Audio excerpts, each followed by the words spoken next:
الحمد لله الحمد لله نحمده ونستعينه ونستغفره ونؤمن به ونتوكل عليه ونعوذ بالله من شرور انفسنا ومن سيئات اعمالنا من يهده الله فلا مضل له ومن يضلله فلا هادي له ونشهد ان لا اله الا الله وحده لا شريك له ونشهد أن سيدنا وسندنا ومولانا محمدا عبده ورسوله أما بعد فقد قال الله تبارك وتعالى في القرآن المجيد والفرقان الحميد أعوذ بالله من الشيطان الرجيم بسم الله الرحمن الرحيم يا أيها الذين آمنوا ادخلوا في السلم كافة ولا تتبعوا خطوات الشيطان إنه لكم عدو.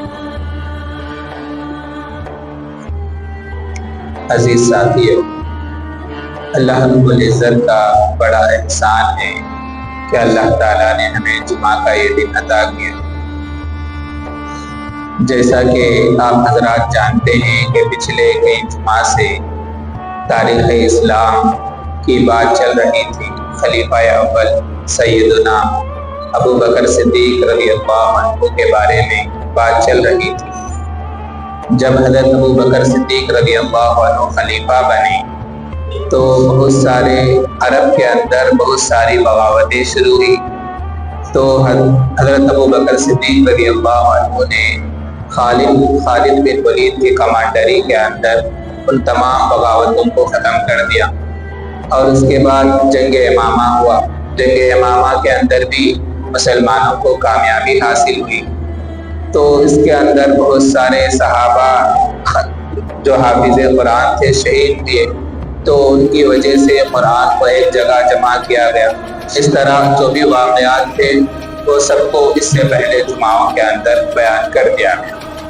اب اس کے بعد ابو بکر صدیق رضی اللہ عنہ ایک واحد خلیفہ ہیں اور تمام عرب ایک ہو گئی. اس کے اندر کسی قسم کی بغاوت وغیرہ جتنے بھی فتنے تھے سب ختم ہو چکے تھے. اب سب عرب ایک بن گئی تھی. تو اب اسلام گلوبل ریلیجن بننے کا ٹائم آ گیا تھا. اب تک جو تھا وہ صرف عرب کے اندر مکہ اور مدینہ جو اڑوس پڑوس کے جو شہر وغیرہ تھے اس کے اندر ہی اسلام تھا. اب اسلام عرب چھوڑ کر آگے بڑھنے کا بھی وقت آ گیا تھا.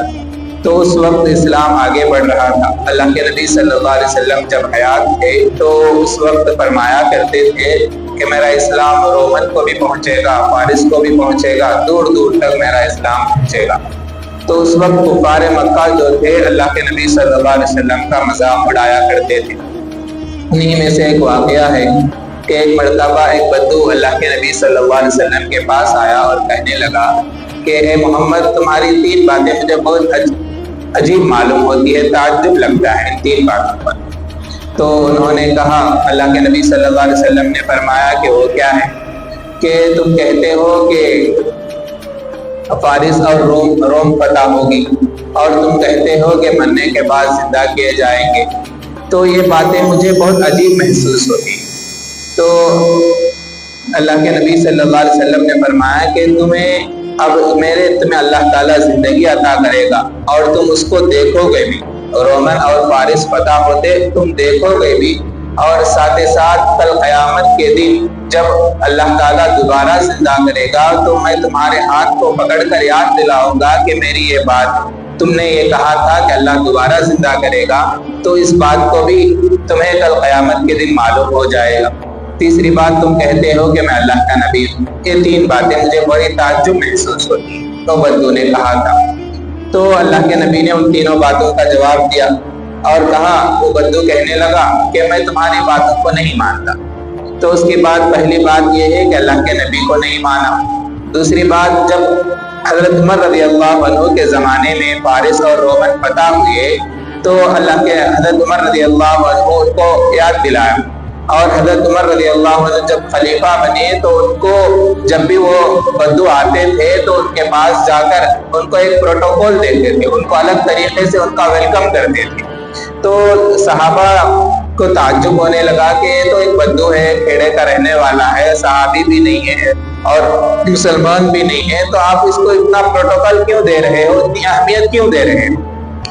تو حضرت عمر رضی اللہ عنہ نے فرمایا کہ یہ تم اس کے بارے میں نہیں جانتے۔ اس نے ایک مرتبہ اللہ کے نبی سے یہ سوال کیے تھے، تو اللہ کے نبی نے اسے فرمایا کہ تمہیں کل اللہ تعالیٰ تمہاری لمبی زندگی دے گا تو تم رومن اور فارس فتح ہوتے دیکھو گے۔ اور دوسری بات یہ فرمائے کہ کل قیامت کے دن اللہ کے نبی اس کو دوبارہ اٹھنے کی یاد دلائیں گے۔ جب قیامت کے دن اللہ کے نبی کسی کا ہاتھ پکڑتے ہیں تو تب تک نہیں چھوڑتے تب تک اس کو جنت میں نہ پہنچا دیتے۔ تو یہ آدمی ہے جس کو اللہ کے نبی کل قیامت کے دن جنت میں پہنچانے والے ہیں۔ تو اس کے بعد عمر رضی اللہ عنہ نے کہا کہ دیکھو بھائی، رومن اور فارس بھی فتح ہو گئی اور اللہ کے نبی بھی ہیں، اور کل قیامت کے دن تیسری بات بھی ضرور ہو جائے گی، لہٰذا مسلمان ہو جاؤ۔ تو وہ بدو مسلمان ہو گیا۔ تو یہ بات کی۔ تو اس طرح کفار و مشرکین اللہ کے نبی جب بھی کہتے تھے کہ رومن اور فارس فتح ہوں گے تو اللہ کے نبی کا مذاق اڑایا کرتے تھے۔ تو اب جب حضرت ابو بکر صدیق رضی اللہ عنہ خلیفہ بنے تو اس کے اندر انہوں نے 2 فیصلے کیے۔ ایک فیصلہ کیا ہے کہ فرمایا کہ جو لوگ وہ جنگ موتا اور جنگ تبوک کے اندر لڑے تھے، اگر ان لوگ جانا چاہتے ہیں، یعنی آگے بڑھنا چاہتے ہیں، اسلام پھیلانے چاہتے ہیں، تو وہ لوگ وہ جنگ میں شریک ہو سکتے ہیں۔ ان کو اوپر کوئی زور زبردستی نہیں ہے، اپنے دلی خواہش سے جو جانا چاہتا ہے آ سکتا ہے، اس جنگ میں شامل ہو سکتا ہے۔ دوسرا یہ ہے کہ حضرت ابو بکر صدیق رضی اللہ عنہ نے خالد بن ولید رضی اللہ عنہ کو حکم دیا کہ تم جنگ امامہ کے بعد مدینہ واپس نہ آؤ، بلکہ سیدھا آگے چلے جاؤ، سیدھا آگے لڑنے کے لیے آگے چلے جاؤ۔ اور مدینے کے اندر جب اس طرح اللہ کے نبی صلی اللہ علیہ وسلم جب مدینے کے اندر تھے تو تمام بادشاہوں کو خطوط لکھا تھا، خطوط لکھتے تھے۔ اور ادھر کیا ہے، رومن اور فارس جو بڑے بڑے ہزاروں سال سے سپر پاور سمجھے جاتے تھے، وہ دونوں آپس میں لڑتے رہتے تھے، آپس میں ایک دوسرے کے لڑنے کی وجہ سے وہ لوگ کمزور بھی بن گئے۔ اور حضرت ابو بکر صدیق رضی اللہ عنہ کو یہ بات اچھی طرح معلوم تھا کہ اب یہ لوگ کمزور ہیں تو ان سے لڑنا اور ان کے پاس فتح حاصل کرنا آسانی بھی ہے۔ اور وہ لوگ جنگ تبوک میں، جنگ موتا کے اندر مسلمانوں سے لڑتے بھی رہتے تھے، مسلمانوں کو ختم کرنے کی کوشش بھی کرتے تھے، اور ان کو مسلمانوں کو تھریٹس بھی دیتے رہتے تھے کہ ہم تمہیں مارنے کے، ہم تمہارے دشمن ہیں۔ اس طرح وہ لوگ تھریٹس بھی مسلمانوں کو دیا کرتے تھے۔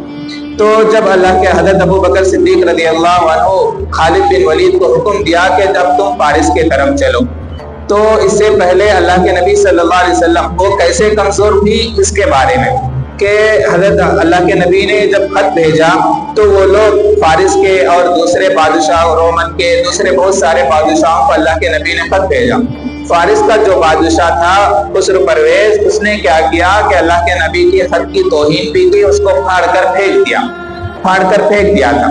تو اللہ کے نبی نے فرمایا، اس وقت جب یہ بات اللہ کے نبی کو معلوم ہوئی تو اس کے بادشاہت کے زوال کا وقت آ گیا۔ اس وقت کیا ہوا، جب اللہ کے نبی ادھر فرما رہے تھے کہ ادھر کیا ہوا کہ اس کے بیٹے خسرو پرویز کے بیٹے نے کیا کیا، اس کو اپنے باپ کو زہر دے کر مار دیا۔ زہر کیسے دیا؟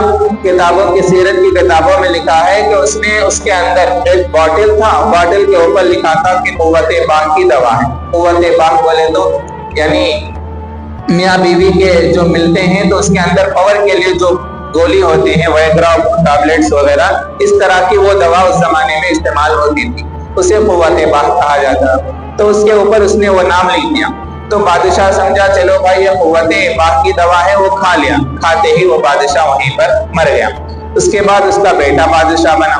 اس کے بعد چند دن گزرا تو وہ اترا، اس کے بعد ایک عورت بادشاہ بنی، وہ اترا۔ اس طرح چند ہی سال کے اندر بہت سارے بادشاہ فارس کے اندر بدل گئے۔ جس طرح آج کے زمانے میں بھی اگر کوئی ملک کے اندر بار بار بادشاہ بدلتے رہتے ہیں، تھوڑے سے مدت کے اندر کئی پی ایم بن جائے تو اس وقت اکنامی بہت ہی ڈھیلی پڑ جاتی ہے، اکانومی بہت گر جاتا ہے، اور صحیح معنی میں کوئی بھی سوسائٹی صحیح معنی میں نہیں چل سکتی۔ تو اس طرح وہاں پر بھی فارس کے بادشاہ بار بار بدلنے کی وجہ سے وہاں پر بھی یہی حالت ہو گئی تھی۔ تو حضرت خالد بن ولید رضی اللہ عنہ نے وہاں پر جانے کا ارادہ کیا، اور ابو بکر صدیق رضی اللہ عنہ نے یہی حکم دیا۔ تو وہاں پر جانے کے لیے تیار ہو گئے۔ تو حضرت خالد بن ولید کو معلوم تھا کہ وہاں پر ادھر فارس والوں کو معلوم ہوا، فارس کی فوج کو، تو ان لوگوں نے 40,000 کی ایک فوج بھیجی لڑنے کے لیے، اور یہ جہاں پر لڑنے کے لیے جا رہے تھے اس جگہ کو خالد بن ولید جہاں پر لڑنے کے لیے جا رہے تھے، آج اس جگہ کا نام کویت کہا جاتا ہے۔ پہلے زمانے میں اس کا دوسرا نام تھا، قزیمہ اس کا نام تھا، قزیمہ اس کا نام تھا۔ تو وہاں پر حضرت خالد بن ولید رضی اللہ عنہ لڑنے کے لیے وہاں پر جا رہے تھے۔ ادھر فارس کے فوج کو معلوم ہوا تو وہ مقابلہ کرنے کے لیے 40,000 کی فوج لے کر آئی۔ ادھر حضرت خالد بن ولید 18,000 کی فوج لے کر جا رہے تھے۔ جانے کے بعد وہ لوگ حضرت خالد بن ولید نے ایک پلان کیا کہ انہوں نے قزیمہ کے بجائے دوسرا شہر حفیرہ کی طرف چلے گئے۔ تو وہ لوگ پھر ادھر سے وہاں پر جانے لگے۔ تو حفیرہ جب پہنچتے تھے تو حضرت خالد بن ولید نے اپنے فوج کو لے کر پھر قزیمہ کی طرف واپس آ گئے۔ پہلے قزیمہ گئے تو فوج پھر ادھر آ رہی تھی، تو وہاں سے نکل کر پھر حفیرہ کی طرف آئے، پھر حفیرہ کو آئی تو پھر قزیمہ کی طرف واپس چلے گئے۔ اس طرح حضرت خالد بن ولید نے اپنے پلاننگ بنائی ہوئی تھی۔ اور وہ لوگ کیا ہے جو سپر پاور سمجھی جاتی تھی فارس، ان کے پاس لڑنے کے واسطے اوپر لوہے کا ٹوپی رہتا تھا، پھر ہاتھ میں بڑا ڈھال ہوتا تھا، اوپر ہر جانب سے لوہے کے پٹیاں بندھی ہوئی تھی، باڈی پر پورا لوہے سے پیک ہو کر وہ لوگ رہتے تھے۔ ان لوگوں کے سولجر جو تھے، ان لوگوں کی فوج جو تھی پورا پیک ہو کر تھی، سپر پاور سمجھی جاتی تھی، تو پورا لوہے سے بھر جاتا تھا۔ تو ان لوگوں کو یہ سب بھاری لے کر، لوہا لے کر چلنا ان کے لیے مشکل ہو جاتا تھا۔ لیکن مسلمانوں کی فوج کیا ہے، بس ایک تلوار ہے، ایک ڈھال ہے، بس اسی کے ساتھ وہ لوگ چلا کرتے تھے، اور وہ لوگ آسانی کے ساتھ جہاں بھی چاہو آسانی کے ساتھ چل سکتے تھے۔ تو حضرت خالد بن ولید نے دیکھا کہ وہ لوگ 40,000 ہیں، ہم لوگ 18,000 ہیں، ان کا مقابلہ مشکل ہے۔ تو اس لیے حضرت خالد بن ولید نے اپنے سپیڈ کو استعمال کیا۔ وہ سپیڈ کیا ہے، پہلے قزیمہ کی طرف گئے، تو وہ لوگ قزیمہ آ رہے تھے تو حضرت خالد نے حفیرہ کی طرف چلے گئے، تو وہاں پر وہ لوگ گئے، تو پھر حضرت خالد بن ولید قزیمہ کی طرف واپس آ گئے۔ تو یہ آنے سے اتنے مرتبہ چلنے سے کیا ہوا، وہ فوج بھی ادھر ادھر بھاگنے سے وہ تھک گئی، اور ان کا باڈی کے اسٹرکچر کے حساب سے ان کے لڑنے کا سامان بھی زیادہ تھا، یہ اٹھا کر تھک گئی۔ جب وہ قزیمہ آئی تو حضرت خالد بن ولید رضی اللہ عنہ ان کے لیے تیار کھڑے تھے لڑنے کے لیے، تو وہ ابھی ریسٹ کرنے کے واسطے ان کے پاس ٹائم بھی نہیں تھا۔ تو دونوں کا مقابلہ ہو، دونوں کا مقابلہ ہونے سے پہلے حضرت اس کے کمانڈر، جو فارس کا کمانڈر تھا، اس نے سنگل لڑنے کا حکم دیا۔ ادھر سے حضرت خالد بن ولید رضی اللہ عنہ آگے بڑھے، ادھر سے جو فارس کا کمانڈر تھا وہ آگے آیا، اور حضرت خالد بن ولید رضی اللہ عنہ 7 فٹ کے آدمی تھے، ایک دم لمبے بھی تھے، اور جب گھوڑے پر بیٹھتے تھے تو ان کے پیر بہت نیچے زمین تک لگنے کے شمار قریب ہو جاتے تھے۔ اور حضرت خالد بن ولید رضی اللہ عنہ جب لڑتے تھے ایسا لگتا تھا کہ یہ حضرت عمر رضی اللہ عنہ کے ٹوینس ہیں، یعنی دیکھنے کے اعتبار سے حضرت عمر رضی اللہ عنہ کے ٹوینس کی طرح یہ لگتے تھے حضرت خالد بن ولید۔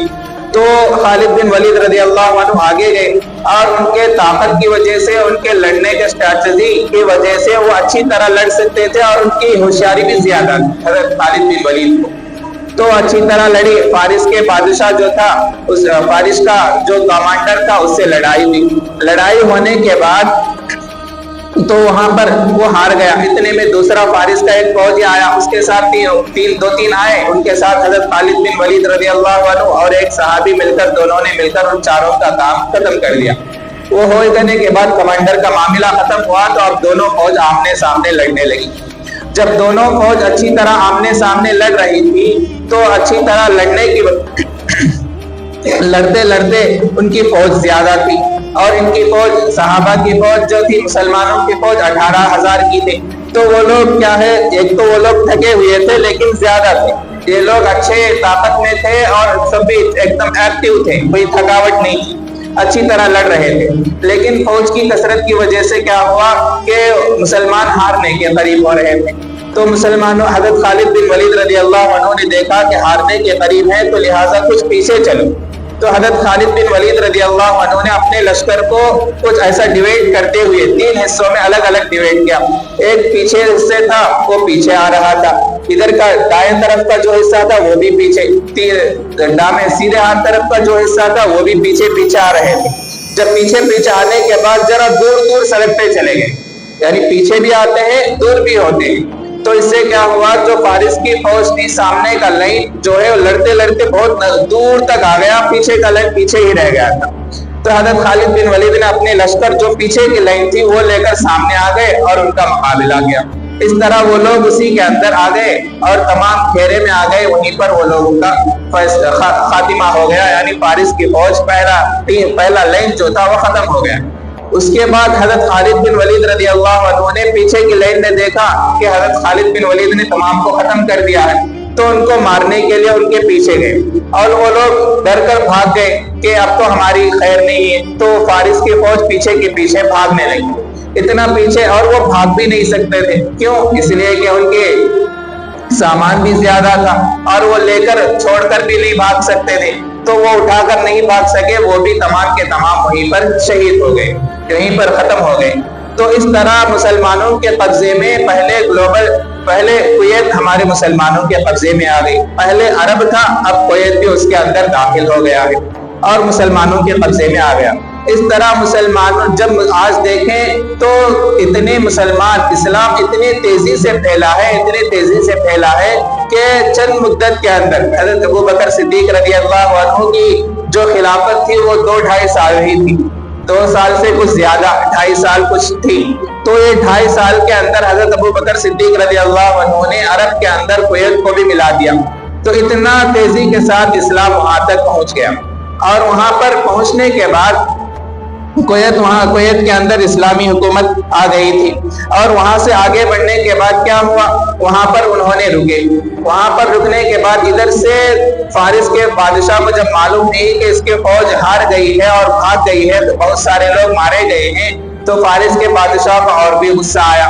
تو اس نے کیا کیا، ایک اور فوج کو بھیجا جو مسلمان، تو جو اور فوج کو وہ بھی 40,000 یا کچھ زیادہ تھی۔